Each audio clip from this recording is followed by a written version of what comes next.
It's very clear that the U.S. and its allies and partners are embroiled in a bitter, intense competition with China in the Indo-Pacific. And so, in that sense, the AUKUS deal was clearly seen as a provocation by Beijing, but it was something that was important for the U.S. and its allies and partners to push out there, and especially because we haven't had all that many new multilateral security alliances emerge over the last few years. The Quad, the Indo-Pacific Quad, is not an alliance. It's a security grouping, but it's not an alliance.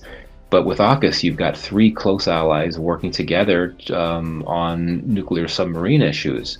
It's not going to be received well by China, but due to its aggressive policies and maneuvers and activities in the South China Sea and the Taiwan Strait, I think that the motivation for the US and the UK and Australia to push forward on AUKUS was always going to be strong and will continue to be strong. I think that the impacts of Australia's financial contribution to AUKUS submarines will certainly intensify the already intense level of great power competition playing out across the Indo-Pacific, but that's to be expected. Of course, the question now is, how will China respond to this latest news? It's interesting. I think we're used to talking about how Donald Trump's foreign policy views are so different from those of Democratic leaders and from a Democratic president, whether Barack Obama or Joe Biden. But I would argue that there's actually a fair amount of convergence between Trump and Obama and Biden and other senior Democratic officials, and one of them is China policy.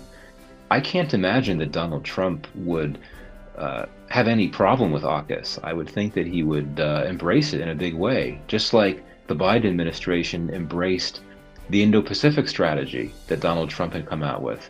There is strong multi-partisan support in favor of countering Chinese power in the Indo-Pacific and beyond.